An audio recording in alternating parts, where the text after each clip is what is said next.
Okay, we're going to look at our transformation of functions here. And I've got a few things up here on the board.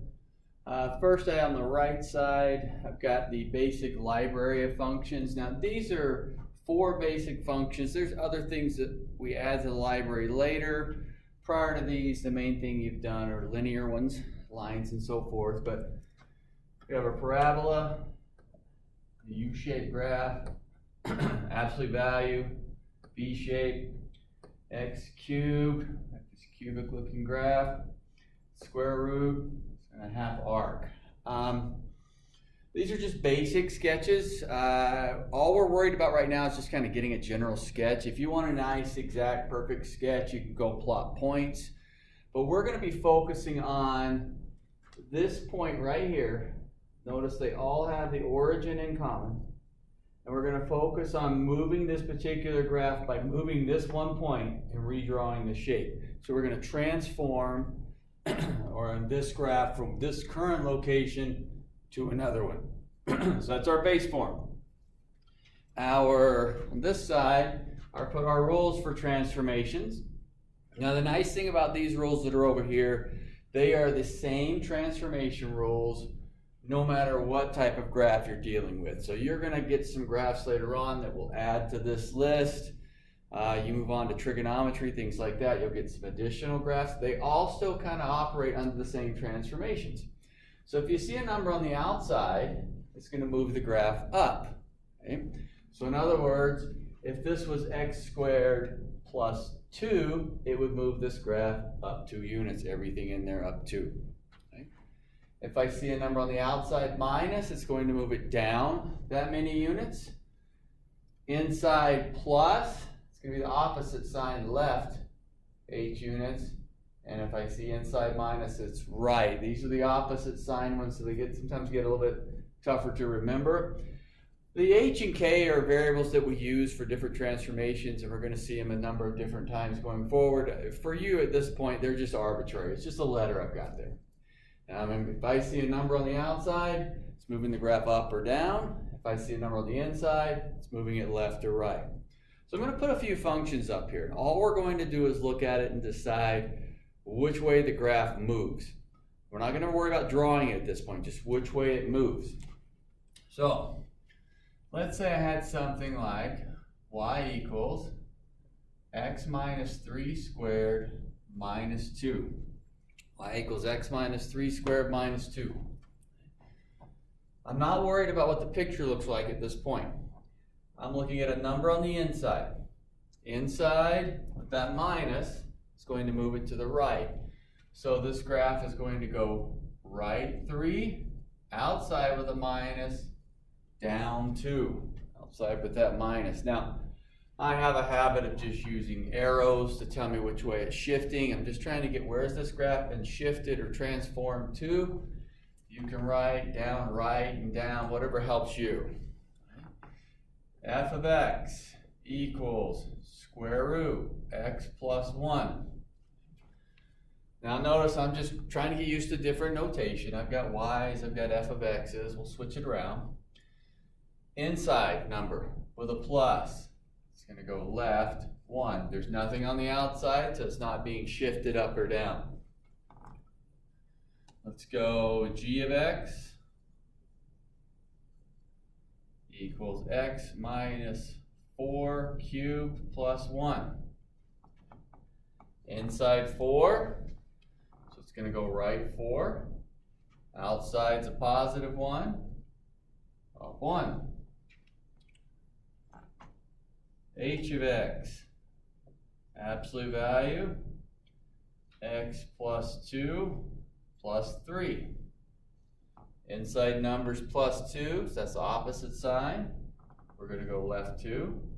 Outside numbers at 3, we're going to go up 3. Let's get one more here. Let's go y equals 7, x plus 1 squared plus 6. X plus 1 squared plus 6. So 1 on the inside, we're going to move left. Left 1, 6 on the outside, up 6. Now, Couple things going on here. First off, I switched from y, f of x, g of x, h. It doesn't matter. Thus, all just meaning y equals or function of x equals. We're just different notations. I have these four graphs over here: a parabola, square root, cubic one, absolute value, back to a parabola. I ignored that because I'm just looking for which way it was shifted. So the inside number's my left or right. My outside number's up or down. If I don't see an outside, it didn't move up or down any. Okay. And then this last one, I threw a 7 in here. Now, this 7 does have an effect on the graph, and we'll mention that in a few minutes about what it does. But it's not going to change where the graph was shifted to. The graph was shifted left 1, up 6. The 7 does not involve any of the transformations as far as which way it was shifted. Okay. So now we're going to actually take a look at graphing. And what we're going to do is we're going to take our basic graphs. So like, I'll get some others up here to graph. Just kind of re-examine this one, talk this one through. This was a parabola, because I see the square. That means it looks like this graph. It's moving right 3, down 2. So that means this point right here, we're going to move it right 3 units, down 2, and then we'll redraw that U shape. So we're first going to look at it, decide what the transformation is. This one's going to go left 1. Then I'll look at the type of function it is. It's a radical, square root. That means it's going to take this graph down here, move it left 1 unit, and then redraw the graph. So we want to kind of work on these transformations first. So we should be able to look at the equation and immediately tell which way it's moving. So if I had f of x equals absolute value x minus 3 plus 1. My goal is to look at it, determine which way it's being moved. It is moving right 3 for that inside, up 1 for the outside. So we're going to take this point and move it right 3, up 1. Sorry.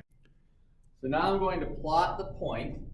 So instead of the point being at 0, 0, I'm going to move it right 3, up 1, there's my point. So I've moved from the origin. Now I'm going from the origin because right now we're just talking about these four graphs. They all have that origin in common, right? Actually, every point's going to be moving right 3, up 1, but I'm just trying to get that general sketch. So I move right 3, up 1, so we're at the point 3, 1. Now I look, it's an absolute value. I'll just draw that V shape. Okay? And a lot of times we think, well, how wide or narrow do I make this V shape? At this point, we don't care. We're just trying to get a rough sketch. The idea that we're doing here is how to use transformations to get a quick sketch of our function. That's our point here. You can always go back, just plot points. Put an X in, get a Y out, put another X in, get a Y out, and start creating the graph. Okay? That's always a fallback. For example, I know a lot of times when we're first learning this, even for myself, way back a long time ago, I get these two mixed up because it's the opposite sign. I'm like, well, I forget, is it going left, right? Well, if I forgot and I'm taking a test, I'll just plot a point. Let me put an X in. So, in other words, let me put a 3 in. 3 minus 3 is 0, plus 1 is 1, so that'd be the point 3, 1. Hey, it moved it to the right. Right? If I'm unsure, I can always go back. That's one of those things I've got in my back pocket. I can plot points at any time. Okay? But we're just trying to look at these quick transformations to redraw that rough sketch. Let's get a different one. Let's go f of x equals square root x plus 2 minus 3. So I'm looking at the function first and determining which way it moved. Inside's that opposite, so we're going to go left 2. Outside, negative 3, so we're going to say down 3. Left 2, down 3. So if I go left 2, down 3, my point's sitting right here. Move from the origin, left 2, down 3, so we're actually at negative 2, negative 3. I look at my shape, it's that square root shape. And again, I'm just doing a rough sketch, so there's my rough sketch. And I know a lot of times we think, well, wait a minute, how do you know it actually crosses the y-axis and the x-axis there? I don't at the moment. I didn't take the time to find an x and y intercept. I just tried to get the rough sketch of the graph. I know it's that arc going this way.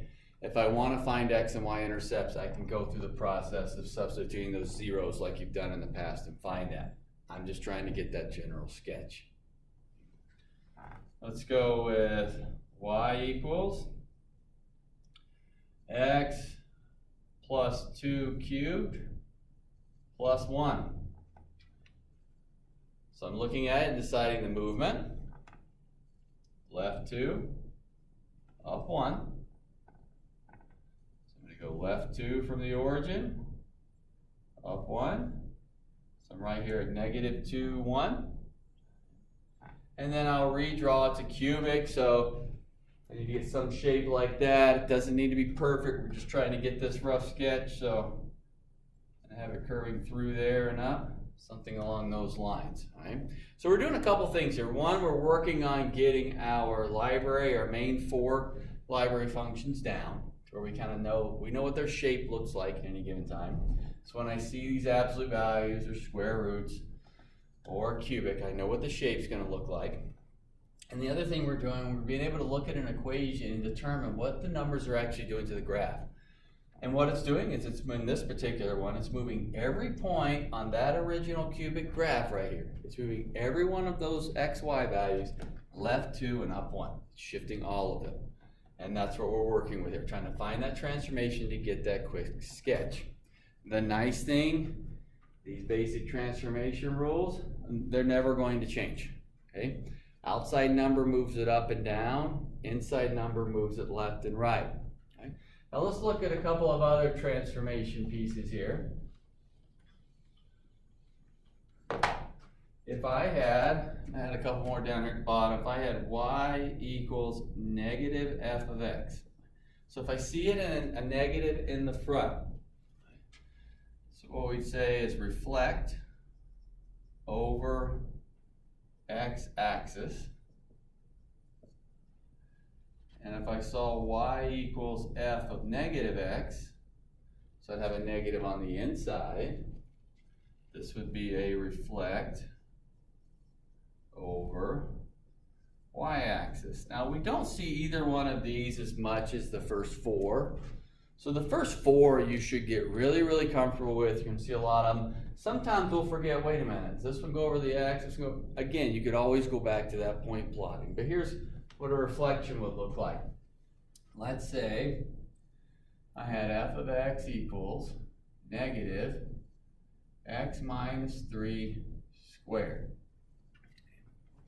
So I know it's going to be the parabola. I see the square.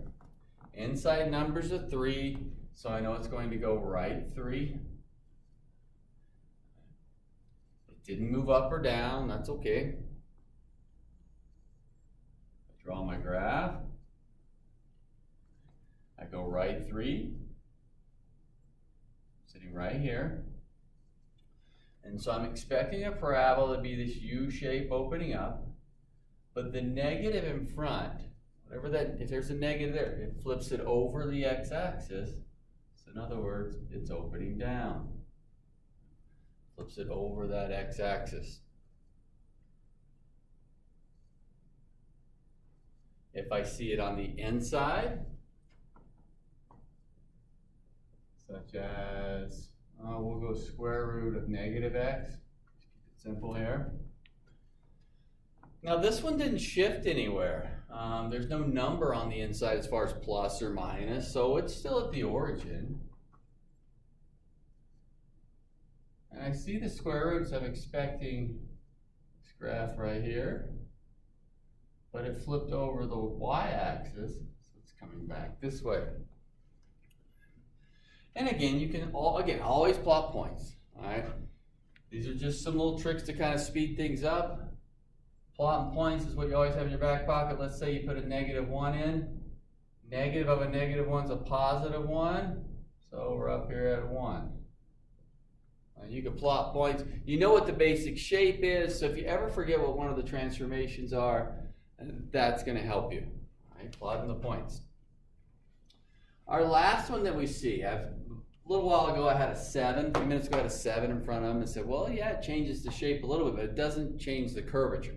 So if I saw something like, I'll just kind of give a rough sketch here. Let's say, I'll use the parabola. Let's say this is x squared. When I see a coefficient, if the coefficient is greater than 1, it actually makes the graph more narrow or skinny. Okay? So let's say maybe this is a 3x squared. Okay? And again, I'm just doing a rough sketch of some things here. So is this number in front, if it's a 1, I've got a base graph. If it gets bigger than 1, squeezes in, still a U shape.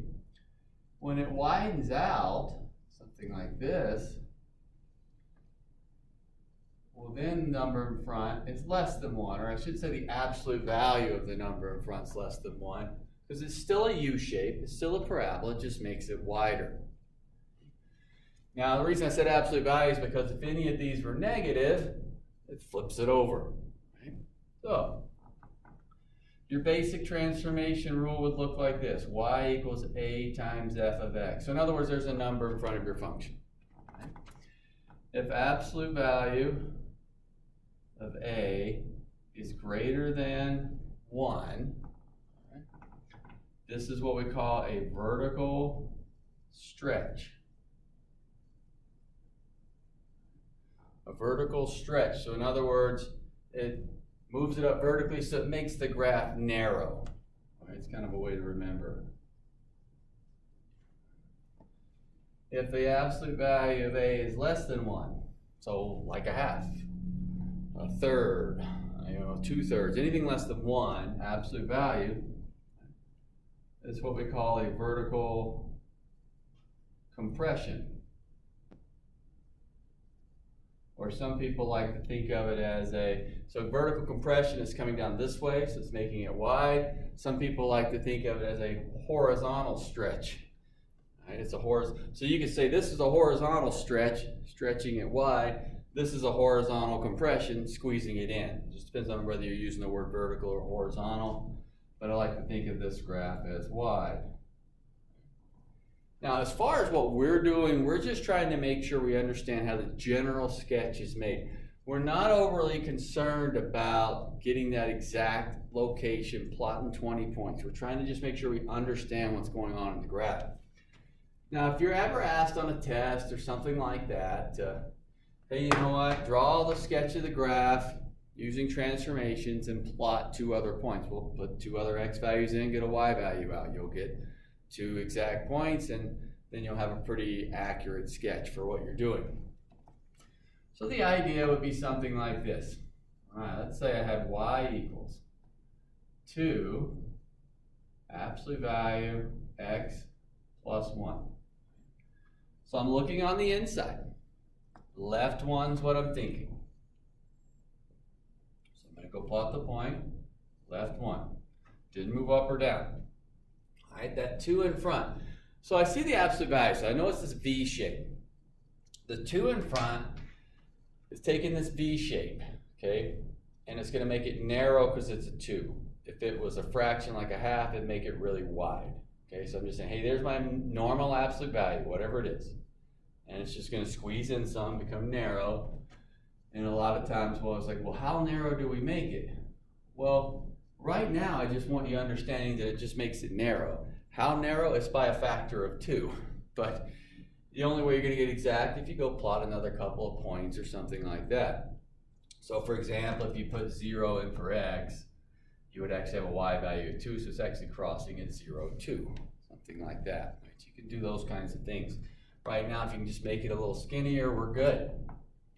So let's say I had f of x equals 1/3 x minus 2 cubed. So I'm looking at that inside number.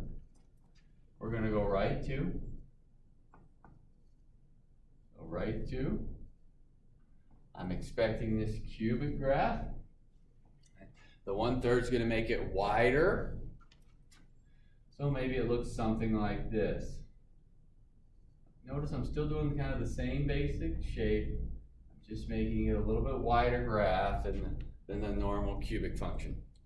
Again, if I want to get exact, I can go through and plot some numbers to get some actual values there. But I'm just trying to get that rough sketch. Notice still looks like the cubic function. Still looks like the basic absolute value function as far as what we're looking for. Right? Now that's the basis of our transformations. These guys are going to come back again later on with some other functions that we do. So as we add things to this library with different functions, we're going to see those same transformations pop back up.